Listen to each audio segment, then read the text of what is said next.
بسم الله الرحمن الرحيم. السلام عليكم ورحمة الله وبركاته. إن الحمد لله نحمده ونستعينه ونستغفره ونعوذ بالله من شرور أنفسنا وسيئات أعمالنا. من يهده الله فلا مضل له ومن يضلل فلا هادي له. أشهد أن لا إله إلا الله وحده لا شريك له،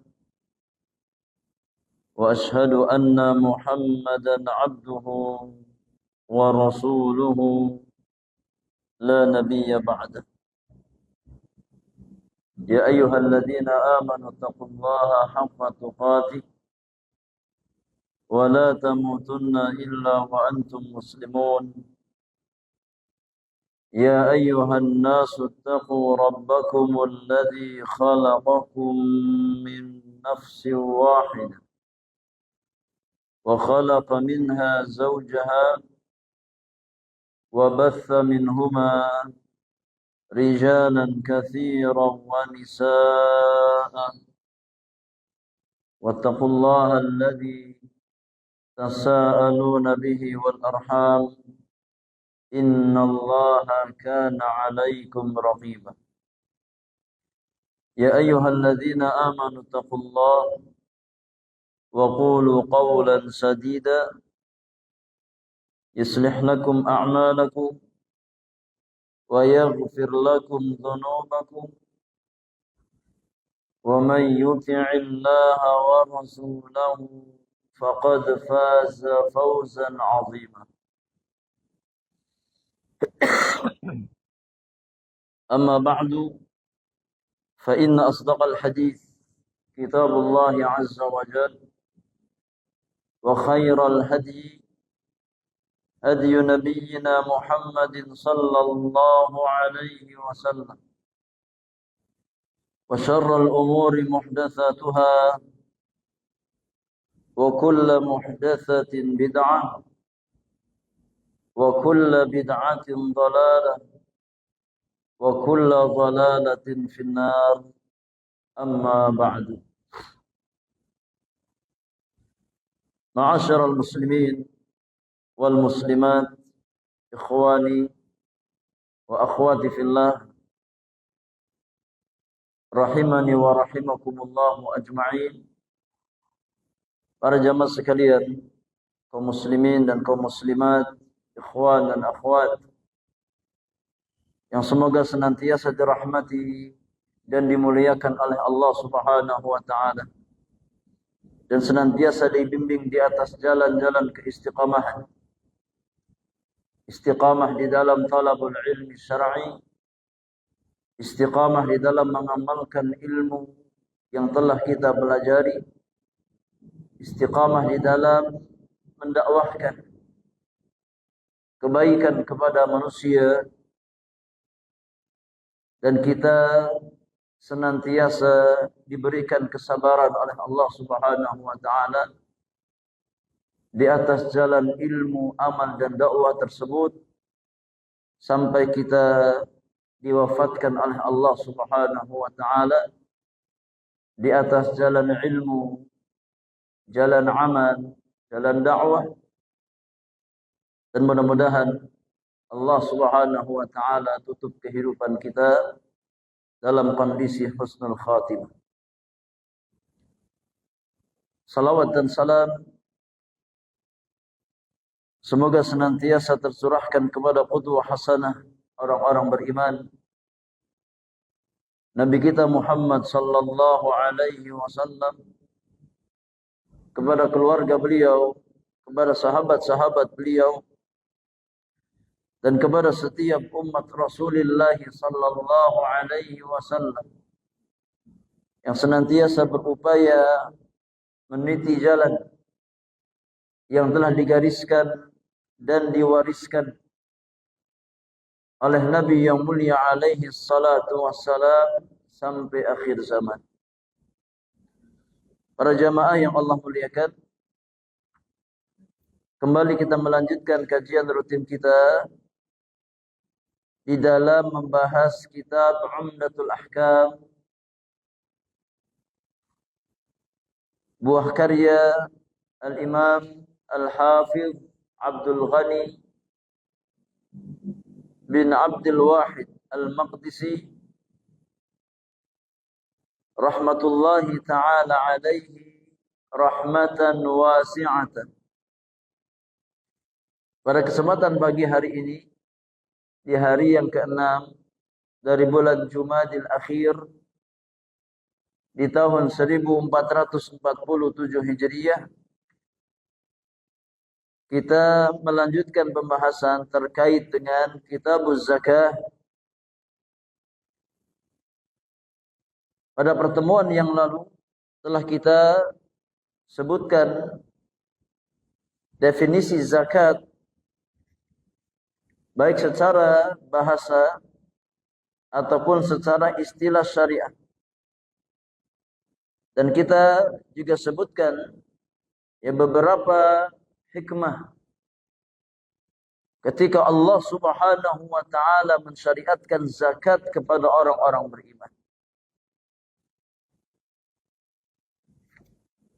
Pada kesempatan pagi hari ini kita membahas hadis yang kedua di dalam Kitabuz Zakah, yaitu hadis Abu Sa'id Al-Khudri radhiyallahu taala anhu wa arda. Dalam hadis yang dikeluarkan oleh Al-Imam Al-Bukhari dan Muslim di dalam kedua sahihnya. Berkata penulis rahimahullahu taala, an Abi Sa'id Al-Khudri radhiyallahu anhu qala, dari sahabat Abu Sa'id Al-Khudri radhiyallahu anhu, beliau berkata, qala Rasulullah sallallahu alaihi wasallam, Rasulullah sallallahu alaihi wasallam bersabda, laisa fima duna khamsi awaqin sadaqah. Kata Nabi yang mulia, perak atau dirham yang tidak sampai 5 uqiyah maka tidak ada zakat. Perak yang dimiliki oleh seseorang yang jumlahnya tidak sampai 5 uqiyah maka tidak ada kewajiban zakat pada perak tersebut.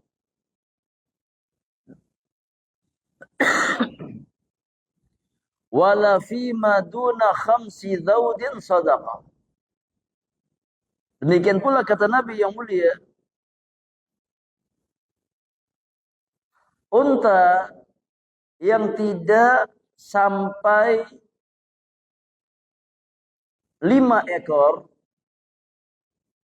maka tidak ada kewajiban zakat.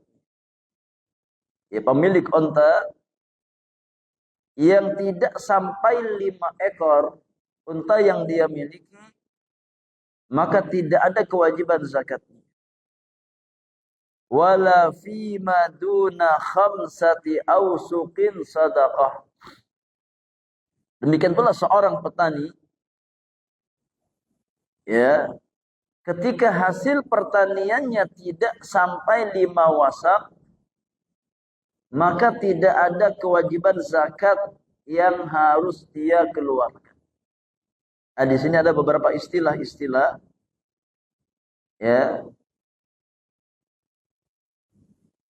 yang berkaitan dengan zakat. Kalau kita perhatikan dalam hadis Abu Sa'id ini, Nabi Shallallahu Alaihi Wasallam menyebutkan 3 macam zakat. 3 macam zakat atau 3 perkara yang wajib untuk dizakati. Yang pertama adalah perak, ya, dan masuk mimbabil aula adalah emas, ya, karena emas dan perak termasuk harta yang terkena kewajiban zakat. Dengan catatan, ya, emas dan perak yang dimiliki itu sampai nisab, sampai batasan minimal tertentu yang telah ditetapkan oleh syariat. Kemudian syarat yang kedua dari kewajiban, ya, zakat pada emas dan perak, ketika emas dan perak tersebut tidak kurang dari nisabnya sampai 1 tahun berikutnya, ya, maka ketika sudah jatuh tempo 1 haul, 1 tahun dari nisab emas dan perak, maka wajib dikeluarkan zakatnya sebanyak 2,5%. Ini terkait macam zakat yang pertama yang disebutkan oleh Nabi dalam hadis Abu Sa'id Al-Khudri. Ya, hadis Abu Sa'id Al-Khudri. Adapun nisab perak, maka disebutkan di sini nisabnya adalah 5 uqiyah. 5 uqiyah. Ya, dan 5 uqiyah ini kalau dikonversikan dalam bentuk gram, ya, maka totalnya adalah 595 gram perak murni. 595 gram perak murni.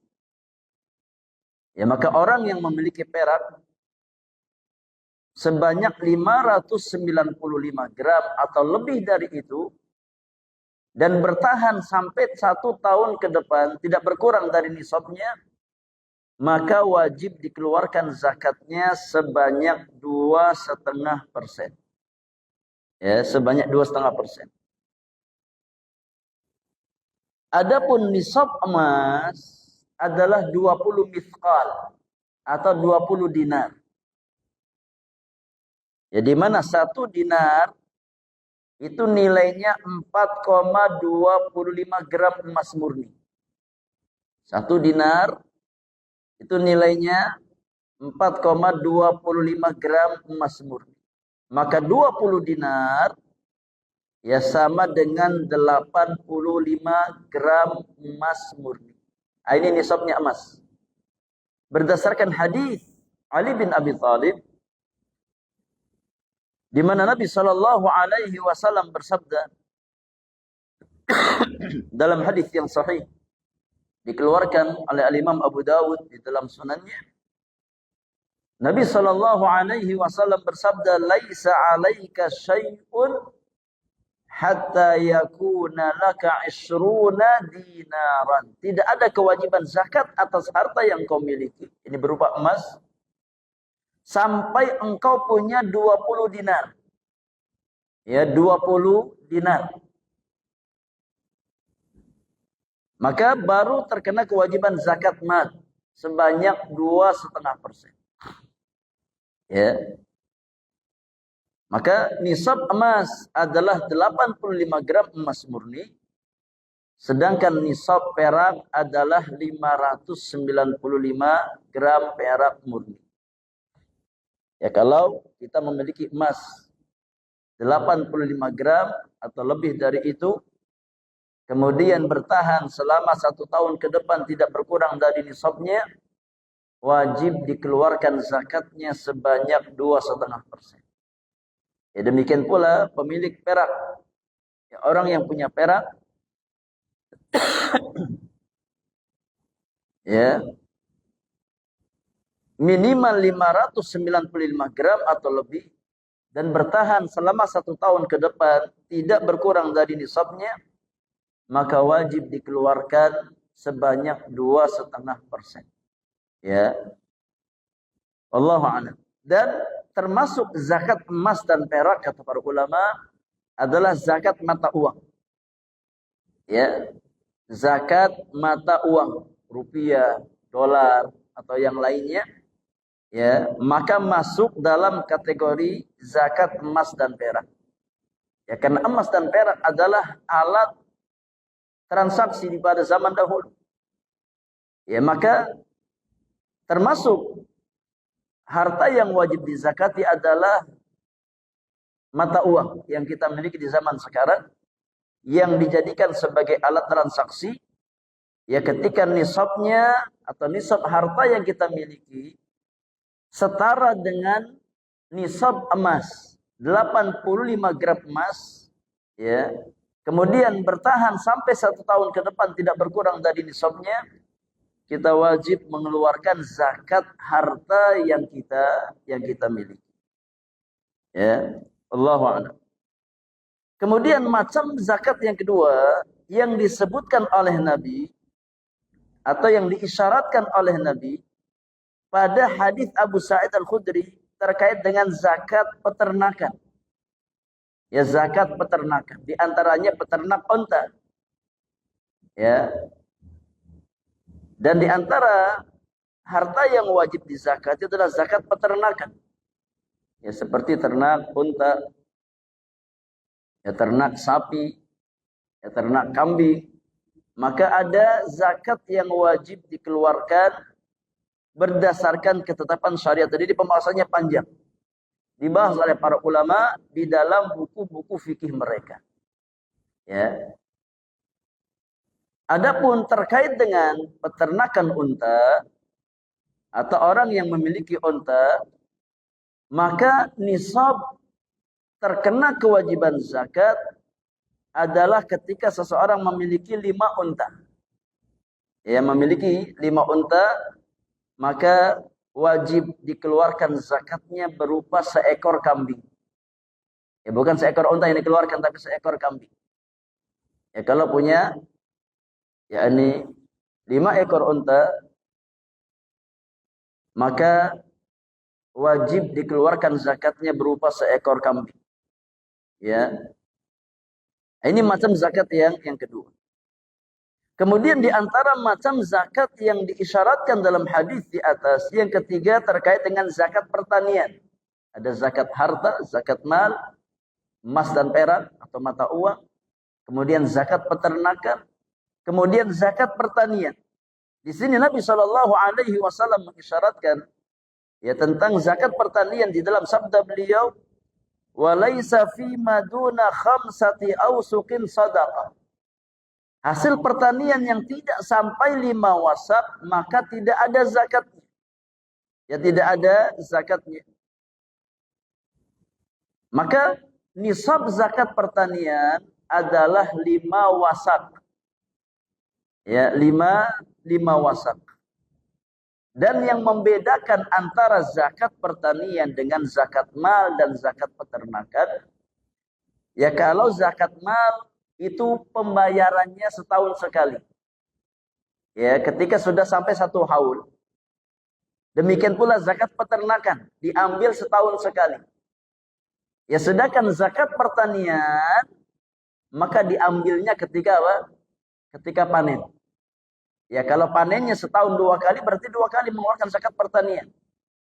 Ya, kalau panennya setahun 3 kali maka dia 3 kali membayarkan zakat pertanian.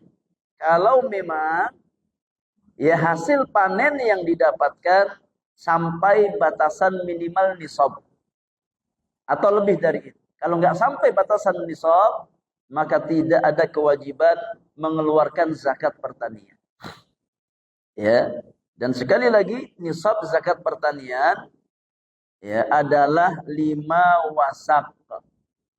5 wasak. Dan kata wasak jamaah, ya, wasak itu ukuran ya atau takaran yang nilainya sama dengan 60 sa'. 60 sa', itu 1 wasak. Ya, dan 1 sa' adalah takaran yang biasa kita gunakan untuk apa? Untuk membayar zakat fitrah. di setiap akhir Ramadan. Di mana setiap jiwa wajib membayarkan zakat fitrahnya sebanyak satu sa'. Ya, satu sa'. Jadi konversikan ke yakni kilogram, ya kurang lebih antara 2,5 sampai 3 kilogram. Itu satu sa' beras. Ya, dikonversikan ke kilogram, ya kurang lebih antara 2,5 kilo sampai 3 kilogram beras. Itu satu sa'. Ya, satu sa' beras. Maka 5 wasak adalah 5 kali 60 sa'. Ya, satu wasak tadi 60 sa'. Satu wasak 60 sa'. Maka 5 wasak, ini nisab zakat pertanian. 5 wasak sama dengan 300 sa'. 300 sa'. Ya. 300 sa'. Para jamaah yang Allah muliakan, nisab zakat pertanian, ya, pemerintah kita telah mengatur tentang nisab zakat pertanian yang tertuang di dalam peraturan Menteri Agama, ya, negara kita nomor 52 tahun 2014 disebutkan bahwasannya besaran nisab zakat pertanian adalah 653 kilogram gabah. Ini zakat pertanian sawah, ya, karena mayoritas penduduk kita ya bertani padi, ya bertani padi. Ya. Maka batasan nisab zakat pertanian atau besaran nisab zakat pertanian itu sebanyak 653 kilogram gabah. Ya.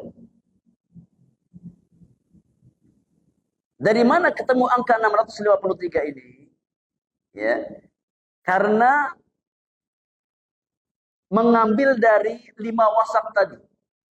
Ya, 5 wasak sama dengan berapa sa'? 300 sa'. Ya. Di mana ya pemerintah kita setelah melakukan penelitian, ya, menakar gabah satu sa' itu kurang lebih beratnya 2,176. Ya. 2,176 kilogram gabah. Karena tentu berbeda. Ya, satu sok gabah dengan satu sok beras sama apa beda? Beda. Masa jenis beras lebih berat daripada masa jenis gabah. Ya. Kalau beras ya sekitar 2,5 kilo, maka gabah satu soknya kurang lebih 2,176 kilogram. Ya. Hampir 2,2 kilogram. Ya, sehingga dari 2,176 kilogram ini dikali 60, ya, dikali 60 kemudian dikali 5 atau dikali 300 sa'. 2,176 kilogram dikali 300 sa', maka ketemulah angka ya 653 kilogram. 653 kilogram. Maka seorang petani ketika hasil pertaniannya sampai 653 kilogram atau lebih dari itu, dapat 1 ton sekali panen, dapat 2 ton sekali panen, ya, maka wajib dikeluarkan apa? Zakatnya. Ya, kalau hasil panennya sampai batas 653 kilogram. Kalau nggak sampai, hanya dapat 6 kintal atau hanya dapat 5 kintal, ya nggak nyampe 653, berarti nggak ada kewajiban zakat. Kalau dia mau sedekah, silakan sedekah, nggak ada masalah. Ya, tapi belum termasuk pihak yang wajib mengeluarkan zakat. Ya, karena belum sampai nisab dari hasil pertanian yang dia dapatkan. Ya. Adapun penghitungan atau persentase ya pengambilan zakat hasil pertanian, maka dibedakan ketika pertanian tersebut ya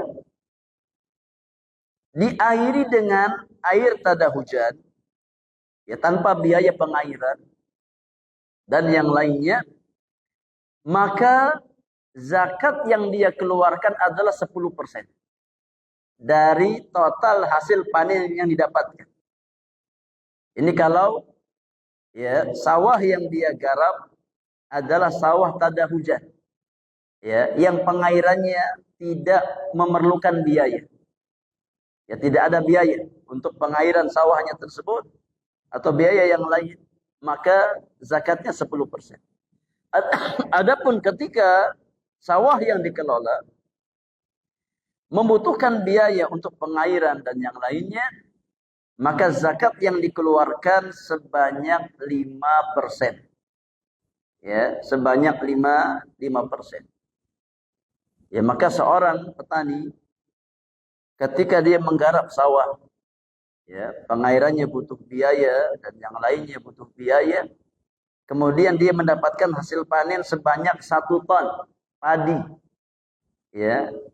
Dari hasil panennya dapat 1 ton padi. Berarti zakatnya berapa yang dia keluarkan? Hah? Berapa zakatnya? 50 kilogram. Ya, karena 5%. 5% dari 1000 berapa? 50.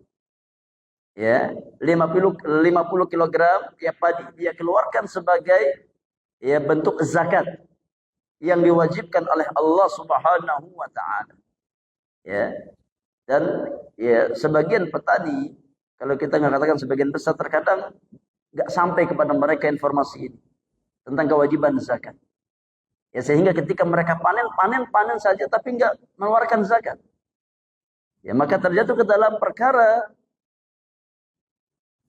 ya yang sifatnya maksiat kepada Allah Subhanahu wa taala. Ya, karena mengeluarkan zakat hasil pertanian ketika sudah sampai nisab, hukumnya apa? Hukumnya wajib. Ya, ketika seseorang tidak mengeluarkan zakat pertanian, maka dia berdosa. Ya. Dan ketika seseorang tidak mengeluarkan zakat hasil pertanian yang diwajibkan oleh Allah, maka akan mengurangi atau bahkan bisa menghilangkan nilai keberkahan dari apa yang dia dapatkan. Ya, makanya ya petani harus paham tentang masalah zakat ini. Ya, bahwasanya di dalam pertanian kita ada kewajiban zakat yang harus kita tunaikan. Ya. Maka ya petani muslim harus paham tentang masalah zakat pertanian agar jangan sampai ya dia menyelisihi perintah Allah dan Rasulnya sallallahu alaihi wasallam. Baik. Wallahu a'lam. Kita ambil pelajaran para jemaah yang Allah muliakan dari hadis Abu Sa'id Al-Khudri radhiyallahu taala anhu wa arda.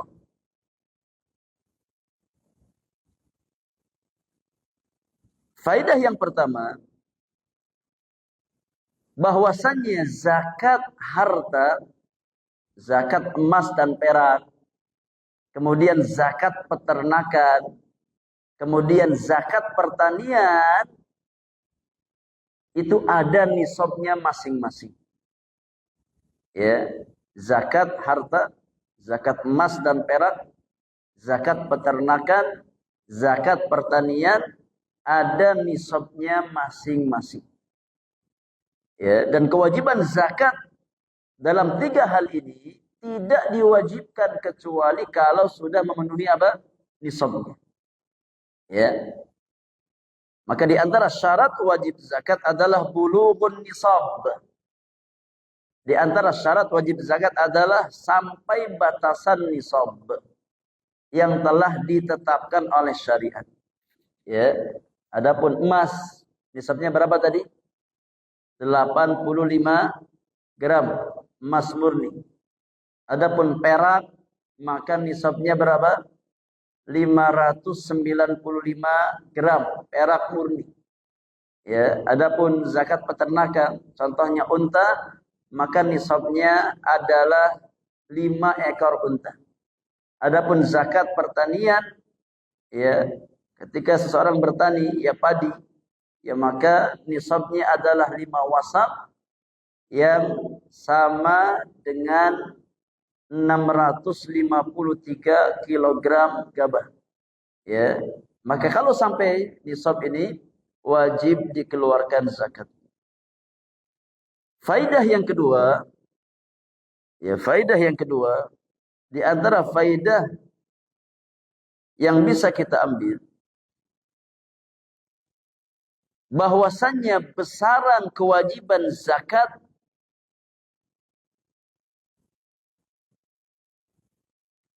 telah ditetapkan oleh syariat. Dan ini berbeda, ya, antara satu, ya, harta dengan harta yang lainnya. Maka di dalam menetapkan besaran kewajiban zakat yang dikeluarkan atau persentase zakat yang wajib dikeluarkan dikembalikan kepada ketetapan syariat. Ya. Adapun zakat emas dan perak dan termasuk ke dalamnya zakat harta, ya zakat mata uang, maka persentase zakat yang dikeluarkan sebanyak 2,5%. Ya sebanyak 2,5%. Ya kalau seseorang punya emas murni sebanyak 100 gram, kemudian bertahan sampai tahun depan nggak berkurang, maka tahun depan dia wajib mengeluarkan zakat emas tersebut berapa? Berapa? 2,5 gram. Ya, 2,5 gram. Ya, karena dia punya 100 gram. Ya, emas murni, maka dikeluarkan zakatnya sebanyak 2,5 gram. Ya, dari total emas yang dia miliki. Kalau seseorang punya, ya, emas sebanyak 1.000 gram, ya 1 kilo emas, berarti zakatnya berapa? Hah? Zakatnya berapa? 25 gram, ya emas murni. Ya, kalau punya, ya ini 10 kilo emas murni, ya berapa zakatnya? 250 gram, ya emas murni, dan seterusnya. Ya, karena kewajiban zakat yang wajib dikeluarkan pada emas atau perak adalah sebanyak 2,5%. Ya, wallahu a'lam. Adapun terkait dengan zakat peternakan, maka berbeda. Ya tergantung binatang yang diternakkan. Ya, antara unta, sapi atau kambing, maka berbeda ya nilai zakatnya. Ya, dan juga berbeda nisabnya. Antara sapi, unta dan ya kambing itu berbeda-beda nisabnya. Ya. Nabi di sini hanya mengisyaratkan pada yakni peternak unta. Ya ketika unta yang dia miliki sudah sampai 5 unta, maka wajib dikeluarkan zakatnya berupa 1 ekor kambing. Ya. Adapun rinciannya, ya, maka dibahas di dalam buku-buku ya fikih para ulama. Wallahu a'lam. Kemudian faidah yang berikutnya terkait dengan ya zakat pertanian, ya, maka besaran yang wajib dikeluarkan dari hasil panen, ya, terbagi menjadi 2. Imma prosentasenya 10%, imma prosentasenya 5%. Ya tergantung dari ya biaya yang digunakan. Ya kalau seandainya pengairannya menggunakan ya pengairan ya yang tidak membutuhkan biaya, maka zakatnya sebanyak 10%. Tapi kalau pengairannya membutuhkan ya biaya, maka zakat yang dikeluarkan sebanyak 5% dari total hasil panen yang didapatkan. Ya. Wallahu a'lam. Itu pun kalau hasil panennya sampai nisab. Ya, sebanyak 653 kilogram. Kalau enggak sampai nisab, maka tidak ada kewajiban zakat pada hasil panen tersebut. Wallahu ta'ala a'lam bis-shawab. Baik, kemudian hadis yang berikutnya. Hadis Abu Hurairah radhiyallahu taala anhu wa ardhahu. Berkata penulis, an Abi Hurairah radhiyallahu anhu anna Rasulullah sallallahu alaihi wasallam qala. Dari Abu Hurairah radhiyallahu anhu bahwasannya Rasulullah sallallahu alaihi wasallam pernah bersabda dalam hadis Bukhari dan Muslim, laisa 'alal muslimi fi 'abdihi wala farasihi sadaqah. Kata Nabi yang mulia, ya tidak ada kewajiban zakat atas seorang muslim pada hamba sahaya yang dia miliki atau kendaraan yang dia miliki. Faras di sini artinya kuda. Ya, dan kuda pada masa itu bagian dari apa? Kendaraan. Ya, yang dimiliki oleh seseorang. Maka di sini Nabi yang mulia mengatakan, ketika seseorang punya hamba sahaya, punya budak, maka tidak ada kewajiban untuk mengeluarkan zakat. Ya, pada budak yang dia miliki. Demikian pula orang yang punya kendaraan, ya, yang dia gunakan kendaraan tersebut untuk keperluan sehari-hari dia, ya bukan untuk diperjualbelikan. Ya, maka kendaraan yang dimiliki seseorang untuk kebutuhan dia sehari-hari tidak ada kewajiban zakat. Ya, beda kalau seseorang punya kendaraan, ya, dia diperjualbelikan. Ya, maka ada zakatnya. Tapi kendaraan yang dimiliki sebatas untuk kita gunakan dalam kehidupan kita sehari-hari, maka tidak ada kewajiban zakat. Wa fi lafdhin, dalam sebagian lafaz disebutkan, ya, dalam lafaz yang dibawakan oleh Imam Abu Dawud di dalam sunannya, Rasulullah sallallahu alaihi wasallam bersabda, illa zakatal fitri fir raqiq. Ya, kecuali terkait dengan kewajiban zakat fitr atau zakat fitrah, ya, di akhir Ramadan, maka budak wajib dikeluarkan zakat fitrahnya. Yang mengeluarkan siapa? Tuannya. Ya, yang membayarkan adalah tuannya. Ya, karena budak itu tanggungan dari majikannya. Ya, hamba saya itu tanggungan dari tuannya. Maka terkait dengan zakatul fitr, ya, seseorang yang memiliki hamba sahaya wajib dia tunaikan zakat fitrnya, zakat fitrahnya. Ya, adapun zakat harta, maka tidak ada kewajiban menunaikan zakat ketika seseorang memiliki hamba sahaya. Ya, wallahu a'lam. Kita ambil faidah dari hadis Abu Hurairah radhiyallahu taala anhu atau hadis yang ketiga di dalam kitab zakat.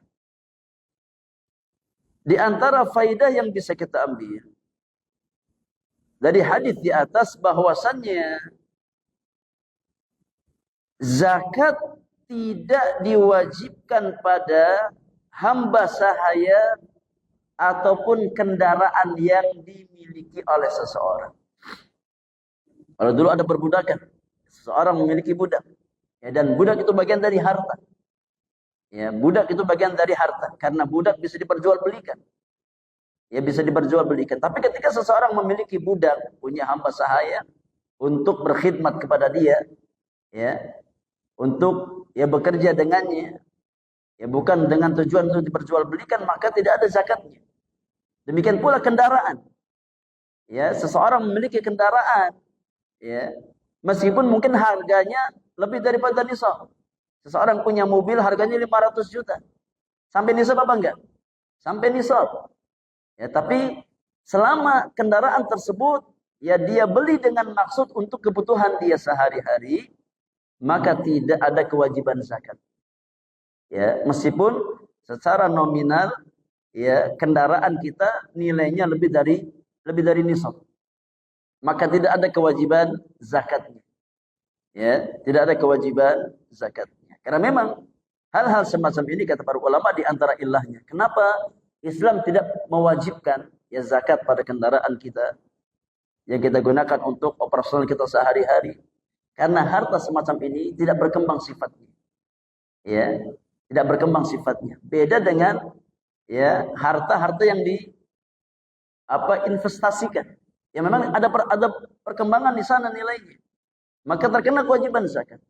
Adapun harta yang kita miliki dengan tujuan kepemilikan, bukan untuk diperjualbelikan, seperti kendaraan, seperti rumah, ya, maka tidak ada nilai zakat yang dikeluarkan pada hal-hal tersebut.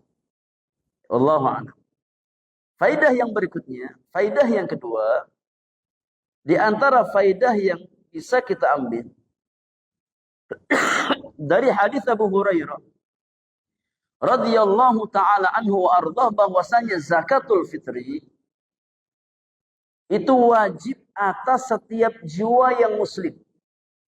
Ya, zakatul fitr adalah kewajiban atas setiap jiwa yang muslim, apapun statusnya.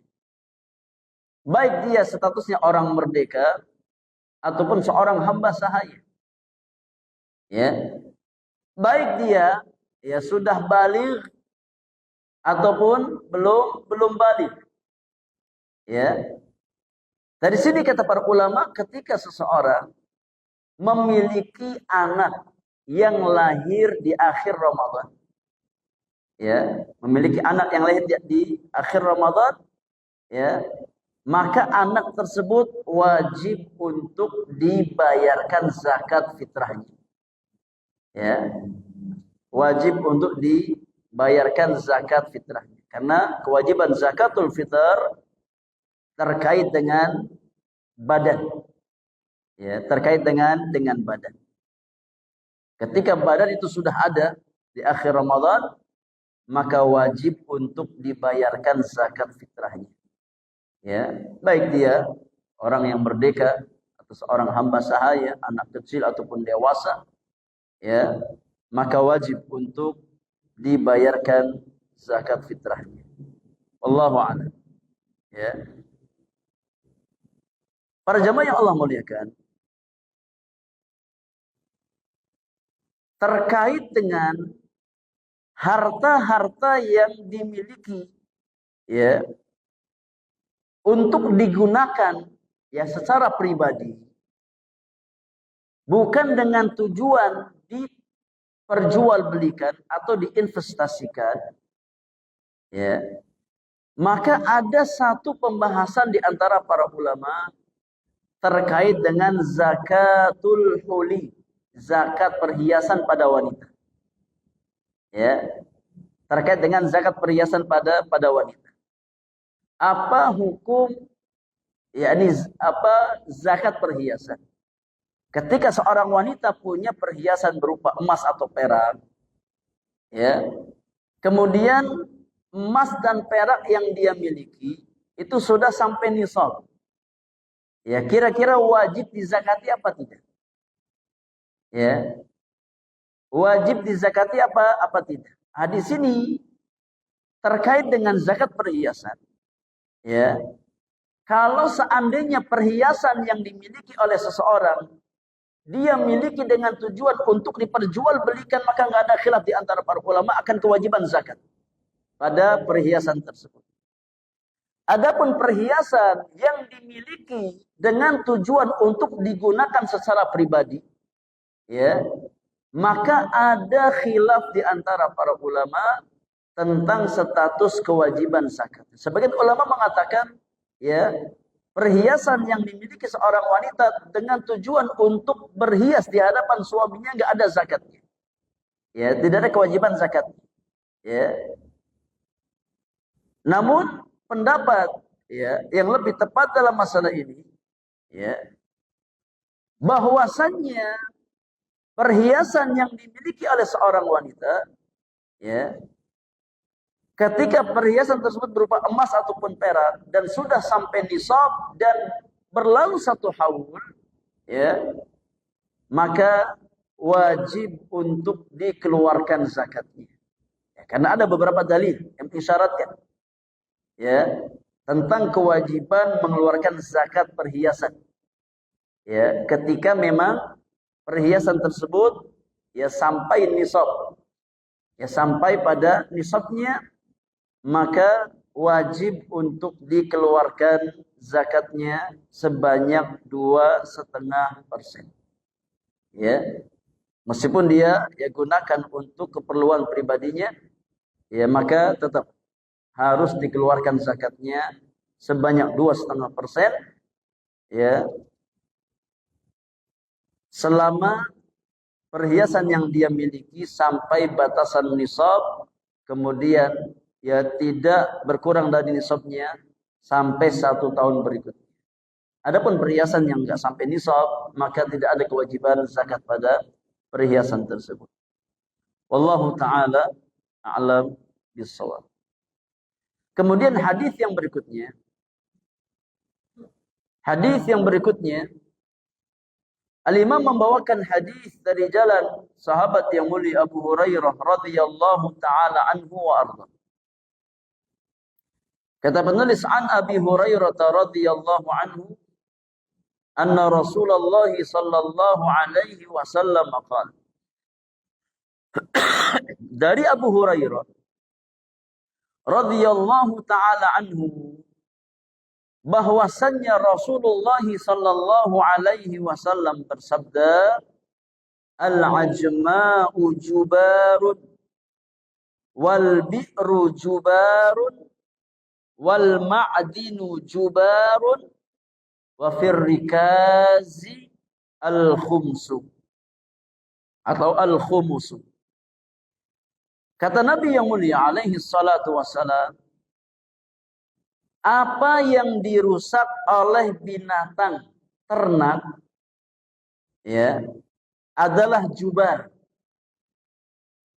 Apa yang dirusak oleh binatang ternak adalah jubar. Yani tidak ada ganti ruginya.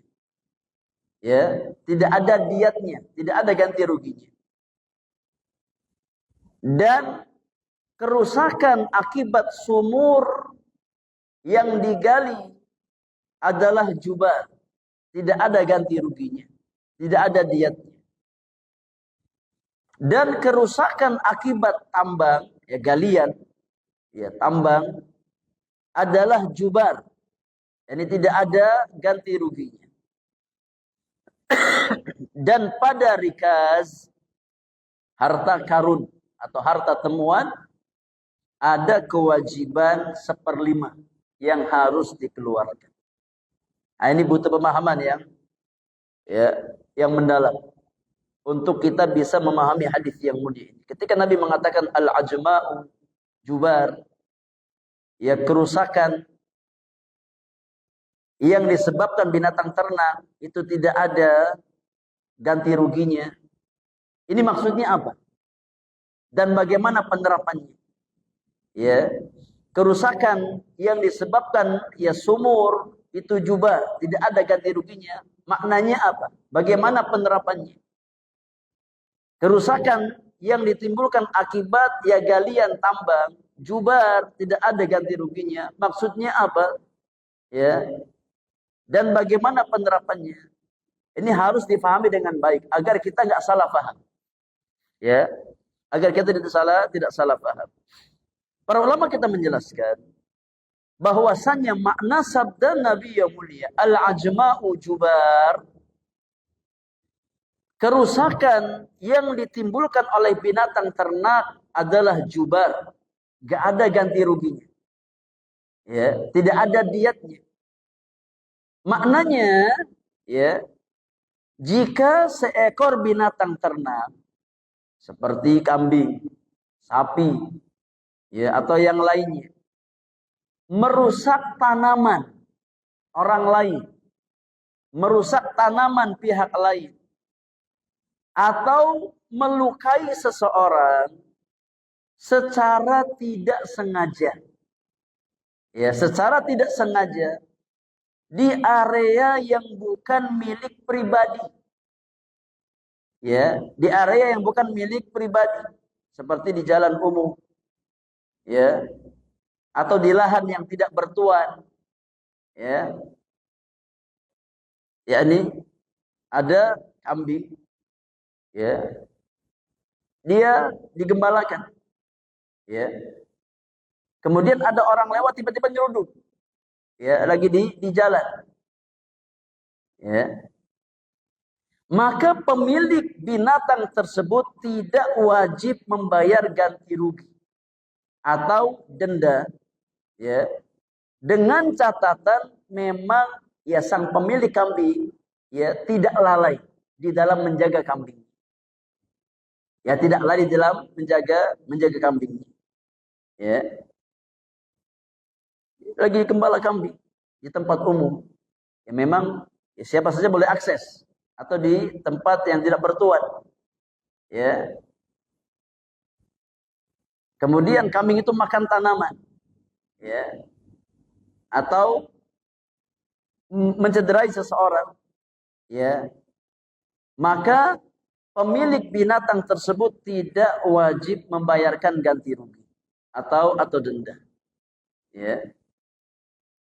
Kata para ulama, pengecualian berlaku jika kerusakan terjadi akibat kelalaian pemilik, ya, seperti membiarkan binatang masuk ke lahan milik orang lain yang berpagar, ya, dia sengaja, dia tahu lahan itu punya pihak tertentu, ya, dia nggak jaga kambingnya itu masuk ke lahan orang lain, berarti ada unsur kelalaian atau ada unsur kesengajaan, ya, maka dalam hal ini pemilik binatang ternak wajib bertanggung jawab, ya.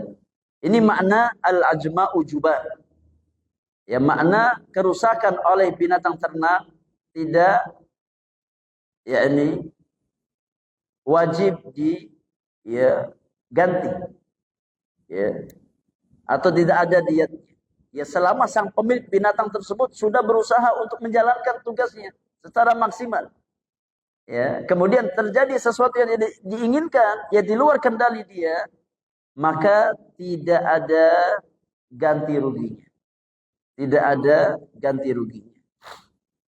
Tapi kalau, ya, sang pemilik binatang itu lalai atau dengan kesengajaan, ya, dia lepaskan kambingnya, ya, di lahan milik orang lain, padahal sudah ada pagarnya, ya, dia masukkan ke situ, merusak tanaman orang lain, ya, maka dia wajib bertanggung jawab, ya, dia wajib mengganti kerusakan yang disebabkan oleh hewan ternak.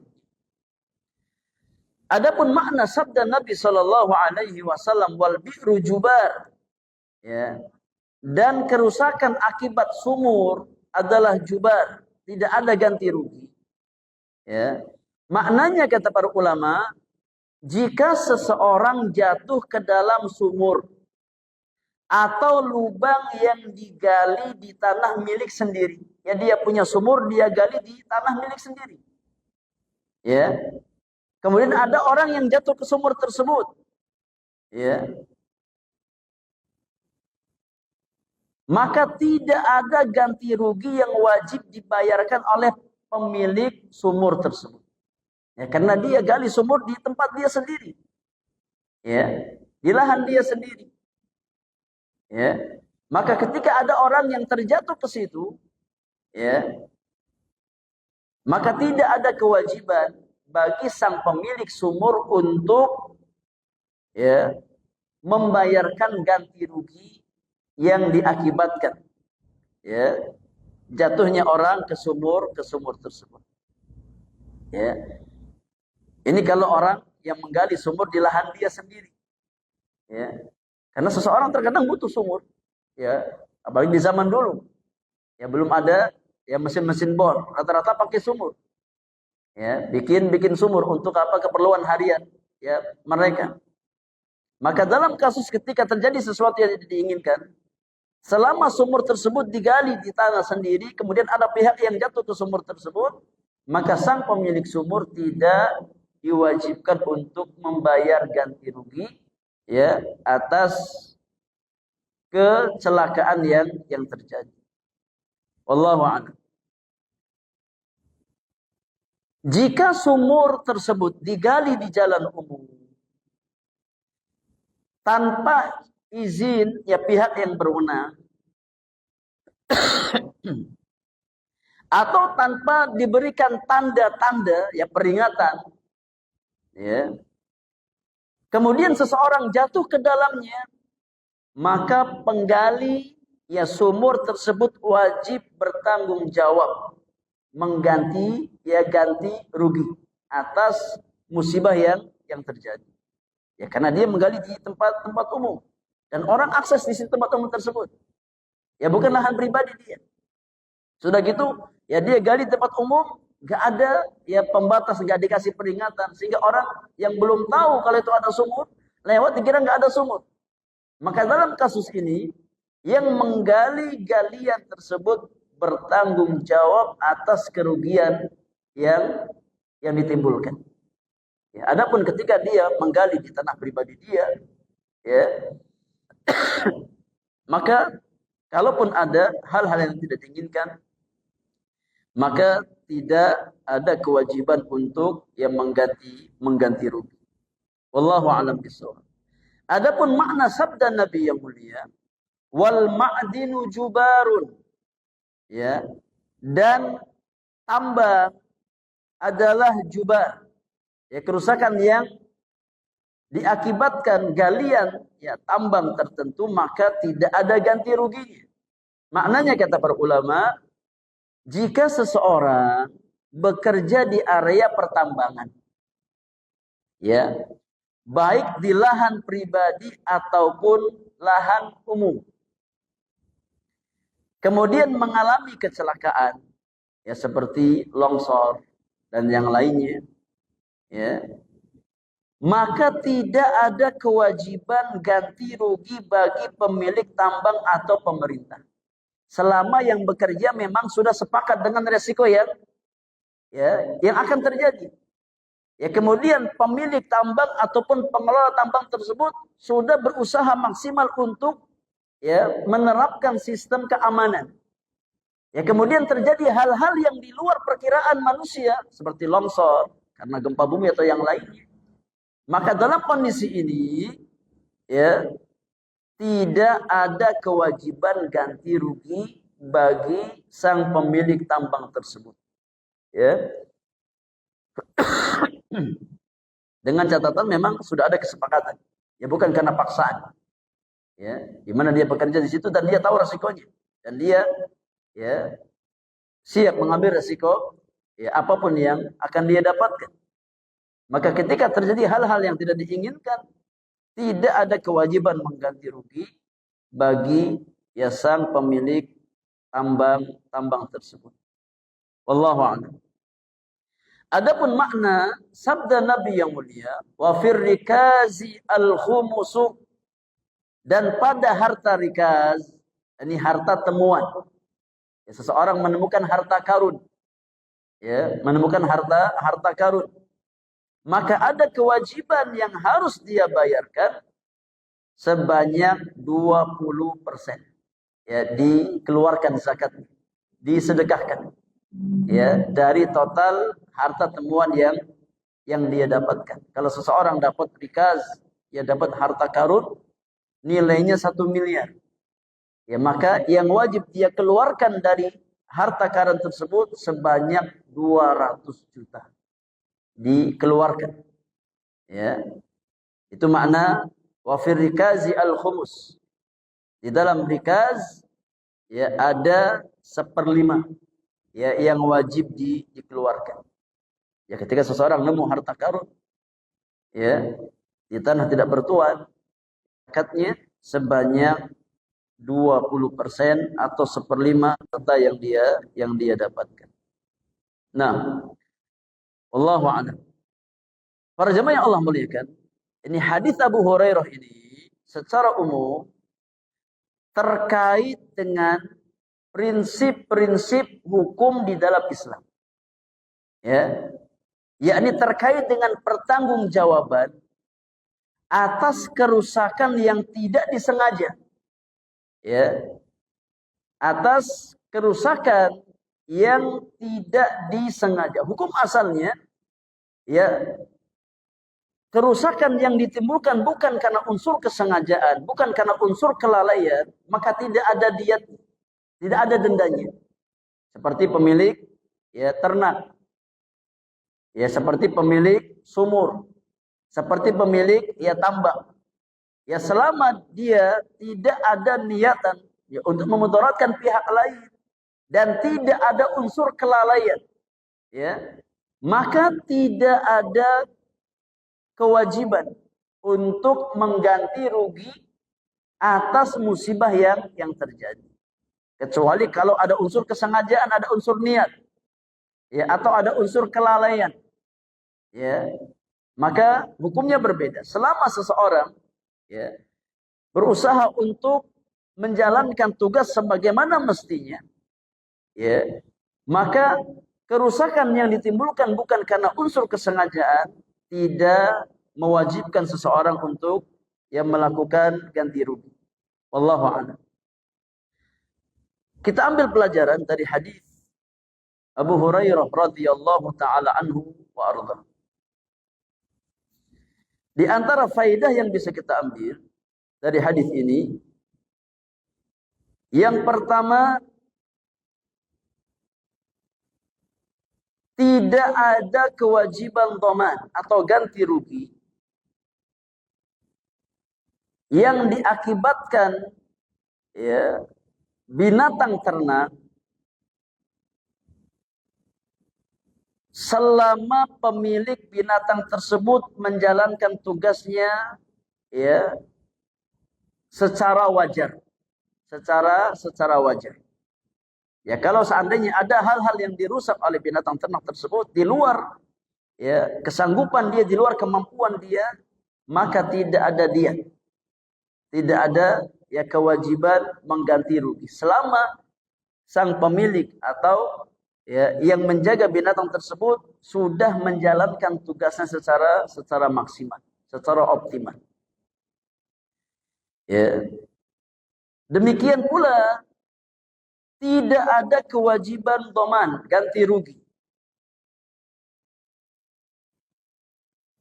Ketika ya ada pihak yang terjatuh atau mendapatkan kerugian karena sumur atau galian tertentu, ya, selama sang pemilik sudah menjalankan tugasnya sebagaimana mestinya.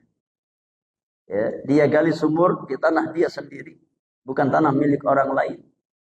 Ya, atau dia ya menggali tambang secara legal, ya, dengan perizinan yang sudah dia penuhi, ya, dan dia sudah menerapkan ini sistem keamanan, ya, yang lazim diterapkan. Ya, kemudian terjadi hal-hal yang tidak diinginkan di luar kendali, ya, maka tidak ada kewajiban ganti rugi bagi pemilik sumur ataupun tambang tersebut. Kemudian faedah yang berikutnya, apabila seseorang menemukan ya harta karun, ya, ketika seseorang menemukan harta karun, maka ada kewajiban yang harus dia keluarkan sebanyak 1/5 atau al-khumus, ya, dari total harta karun yang dia dapatkan. Ya. Kita gali sumur ya di rumah kita. Tiba-tiba ketika gali ya kita nemu berangkas ya yang isinya koin emas. Isinya koin emas. Ya, peninggalan orang-orang terdahulu. Entah dari zaman apa. Yang jelas kita mendapatkan koin emas. Ya, sebanyak 1 kilogram. Koin emas. Ini namanya rikaz. Ya, namanya rikaz. Ketika seseorang mendapatkan rikaz, maka dia wajib mengeluarkan zakatnya sebanyak 20%. Ya, dari total harta karun yang dia dapatkan. Kalau kita nemu emasnya 1 kilo, berarti berapa dikeluarkan zakatnya? 200 gram. Ya, 200 gram. Ya, sisanya buat siapa? Ya buat kita. Sisanya buat kita. Ya. Setelah kita keluarkan 200 gram, 1/5 dari total rikas yang kita dapatkan, maka selebihnya boleh kita gunakan. Ya. Itu rezeki dari Allah Subhanahu wa taala. Allahu a'lam. Kemudian hadis yang berikutnya. Hadis Abu Hurairah radhiyallahu taala anhu wa arda. Kata penulis, an Abi Hurairah radhiyallahu taala anhu qala. Dari Abu Hurairah radhiyallahu taala anhu, beliau berkata, ba'atha Rasulullah sallallahu alaihi wasallam Umar ala sadaqah. Suatu ketika Rasulullah sallallahu alaihi wasallam mengutus sahabat Umar bin Khattab untuk mengumpulkan harta zakat. As-sadaqah di sini yakni az-zakat.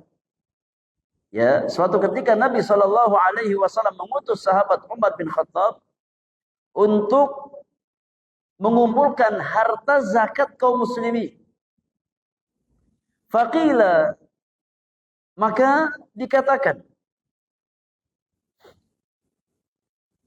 Mana'a Ibnu Jamil wa Khalid Ibn al-Walid wal Abbas amun Nabi sallallahu alaihi wasallam.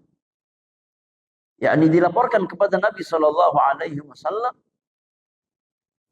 bahwasanya ada beberapa pihak yang tidak menunaikan zakat. Di sini disebutkan tiga orang. Yang pertama adalah Ibnu Jamil.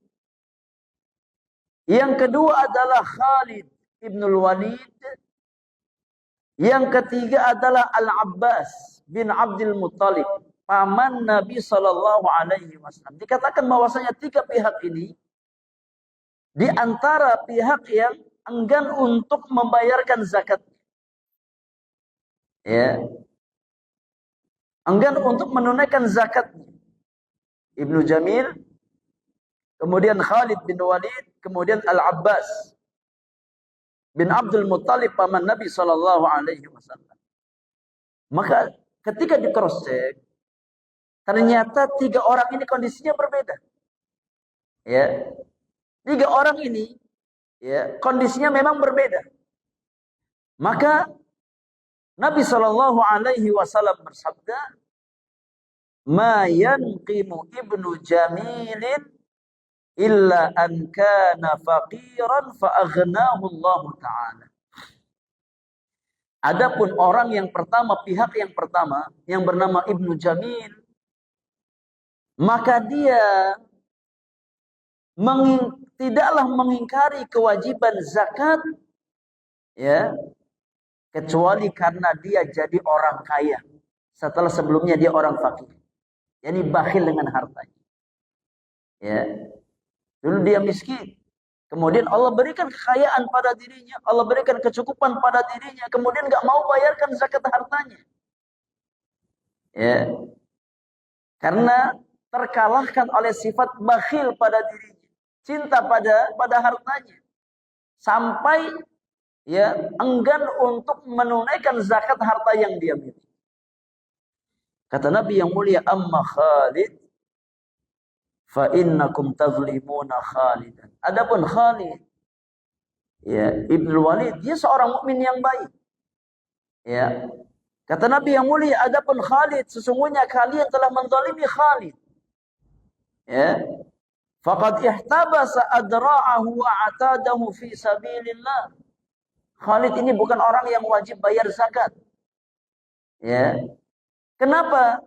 Karena dia telah mewakafkan yakni harta yang dia miliki, baju besinya, alat-alat perangnya, sudah dia wakafkan fi sabilillah di jalan Allah Subhanahu wa taala. Dan harta yang diwakafkan ada zakat.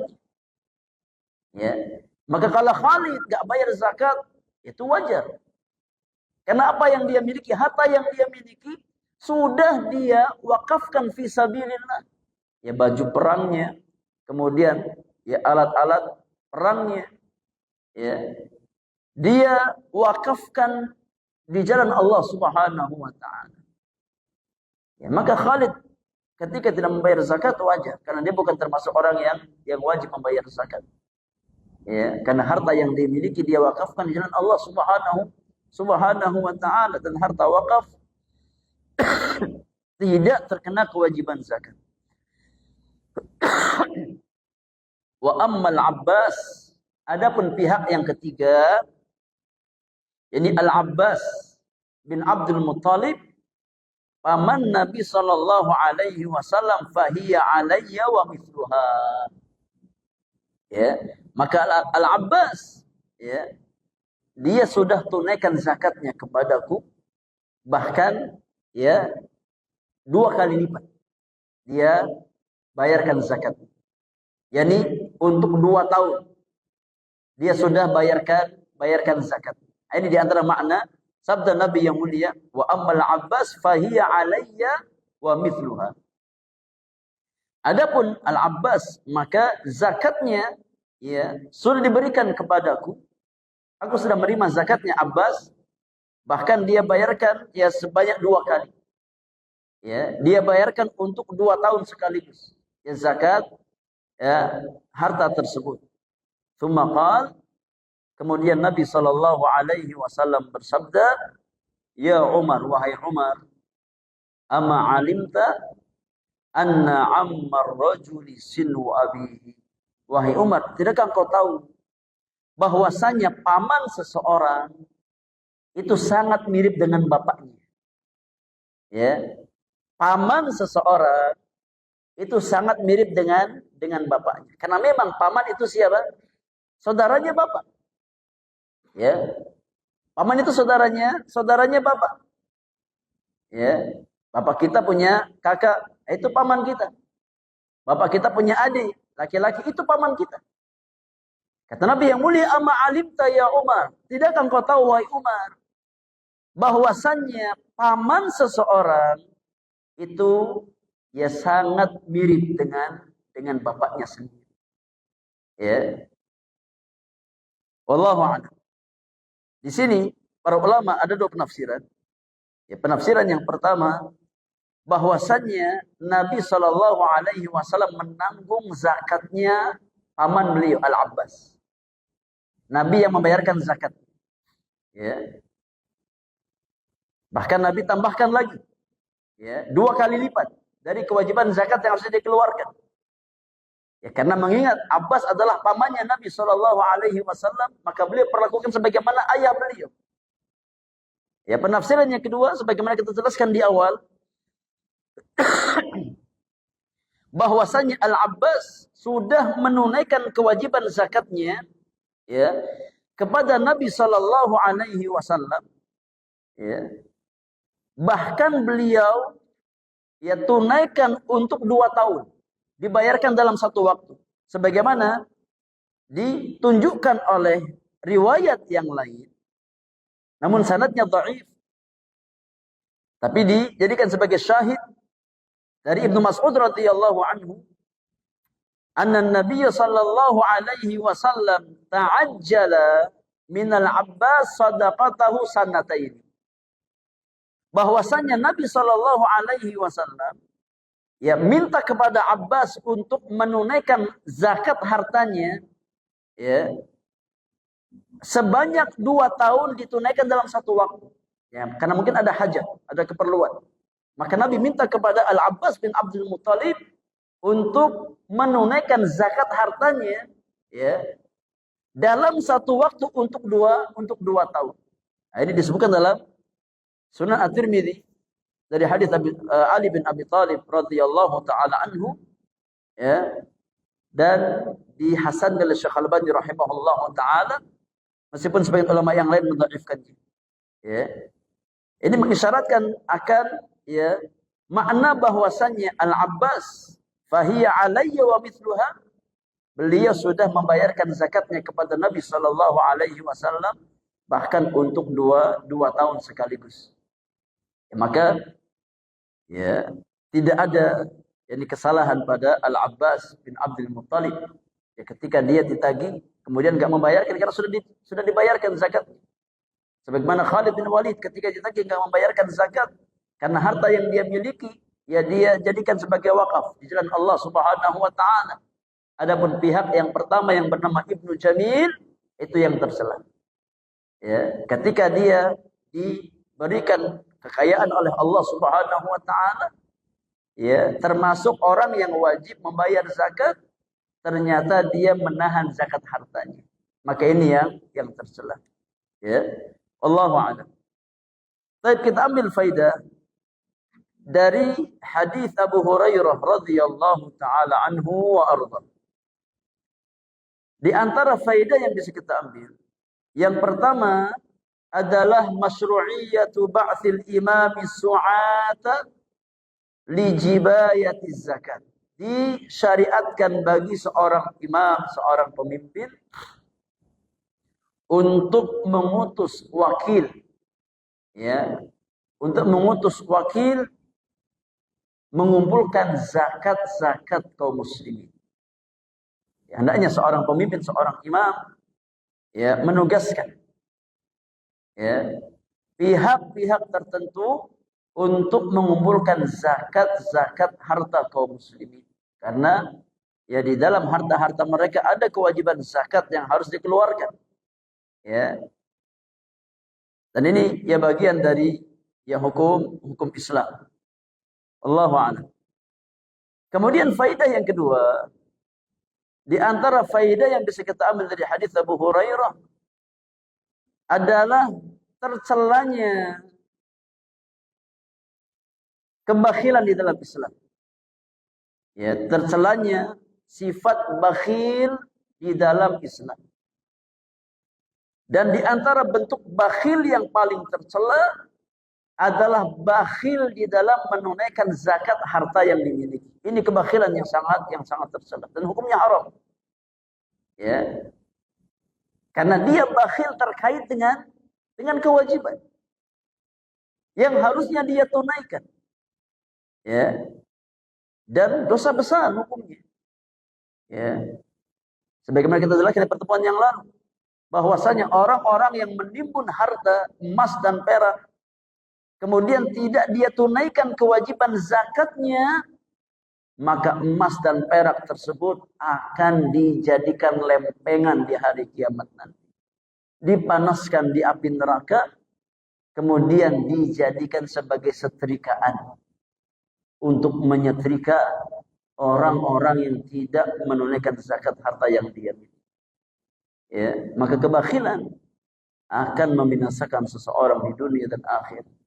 Yang pertama di dunia, kalau orang itu bakhil, artinya dia kufur apa? Nikmat. Ya. Kufur nikmat. Dan Allah Subhanahu wa taala, ya, berfirman, "La in syakartum la azidannakum wa la in kafartum inna 'adzabi lasyadid." Ya, jika sekiranya engkau bersyukur atas nikmatku, aku tambah nikmat. Ya, tapi jika seandainya engkau kufur nikmat, dan di antara bentuk kufur nikmat adalah kebakhilan. Seseorang bakhil di dalam menunaikan kewajiban yang Allah wajibkan atas dirinya. Maka Allah mengatakan inna adzabi lasyadid, sesungguhnya azabku sangatlah pedih. Ya. Maka jangan bakhil dengan harta yang kita miliki. Tunaikan kewajiban zakat harta kita. Ya, karena harta kita sebanyak apapun tidak akan kita bawa mati. Ya, hakikat harta yang dimiliki seseorang, ya, adalah apa yang sudah dia belanjakan di jalan Allah Subhanahu wa taala.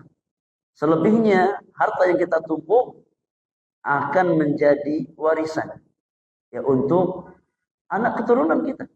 Adapun yang kita bawa mati ya adalah harta-harta yang telah kita sedekahkan, yang telah kita infakkan, yang telah kita zakatkan di jalan Allah Subhanahu wa taala. Ya, maka jangan bakhil untuk keselamatan dan kebahagiaan akhirat. Faidah yang ketiga, kata para ulama, annal asya'al mawqufa fi sabilillah aw al mu'adda lil isti'mal laisa fiha zakatun. Bahwasanya hal-hal yang diwakafkan di jalan Allah Subhanahu wa taala atau sesuatu yang digunakan untuk keperluan pribadi, maka tidak ada kewajiban zakat. Ya. Harta-harta yang dijadikan ya sebagai wakaf fi sabilillah, maka tidak ada kewajiban zakat. Sebagaimana harta-harta untuk keperluan pribadi ya seperti kendaraan, rumah ya dan yang lainnya, maka tidak ada kewajiban zakat. Wallahu a'lam. Ya, kecuali kan terkait dengan perhiasan. Ya, maka perhiasan ada ya pembahasan khusus di mana perhiasan kata para ulama meskipun seseorang dia gunakan perhiasan tersebut ya untuk keperluan pribadinya, tapi ketika sudah sampai nisab dan sudah berlalu 1 haul, maka tetap wajib dikeluarkan zakatnya meskipun dia gunakan perhiasan tersebut untuk keperluan pribadi. Wallahu a'lam bishawab. Baik, faedah yang berikutnya ya, faedah yang berikutnya dari sini para ulama mengambil yakni hukum ketika dibutuhkan maka diperbolehkan untuk menyegerakan zakat. Ya meskipun belum masuk haulnya, ketika ada hajat. Ya ketika ada kebutuhan ya yang mendesak, maka diperbolehkan ya untuk ya membayarkan zakat sebelum jatuh tempo. Sebagaimana Nabi sallallahu alaihi wasallam minta kepada Abbas untuk menyegerakan zakatnya ya di tahun berikutnya dibayarkan sekaligus ya untuk dua tahun. Ya karena ada hajat, ada kebutuhan, maka diperbolehkan. Ya meskipun pada asalnya tidak ada kewajiban zakat kecuali berlalu 1 haul, namun ketika ada kebutuhan yang mendesak boleh ya bagi seorang imam untuk minta disegerakan pembayaran zakat atas seorang muslim. Faedah yang terakhir dari hadis Abu Hurairah radhiyallahu taala anhu, hadis ini menjelaskan ya perintah untuk memuliakan paman. Ya, perintah untuk memuliakan paman ya karena paman itu manzilahnya, kedudukannya seperti ayah kita. Ya, maka paman adalah pihak yang wajib dihormati, pihak yang wajib dimuliakan. Nabi sallallahu alaihi wasallam bersabda, ya amma alimta ya Umar anna ammar rajuli sinwu abihi. Tidakkah kau tahu wahai Umar bahwasanya paman seseorang adalah ya yakni mirip dengan bapaknya. Ya, dari sini kata para ulama wajib bagi seseorang untuk menghormati pamannya. Ya, sebagaimana dia menghormati orang tuanya, menghormati ayahnya. Karena paman adalah ya orang yang sangat dekat dengan orang tua kita, dengan bapak kita. Ya, atau ya dengan ibu kita. Ya, paman dari pihak ayah, amun, atau paman dari pihak ibu, khalun. Keduanya punya hak atas kita, ya, hak kekerabatan, ya, dan hak untuk dihormati dan dimuliakan. Karena paman adalah orang yang sangat dekat hubungannya dengan orang tua kita. Wallahu ta'ala a'la wa a'lam. Baik, hadis yang berikutnya cukup panjang karena waktu yang tidak cukup. Insyaallah kita lanjutkan di poin berikutnya. Selebihnya kita beri kesempatan untuk bersoal jawab. Kalau seandainya ada hal-hal yang ingin ditanyakan terkait materi yang telah kita bahas di kesempatan pagi hingga menjelang siang hari.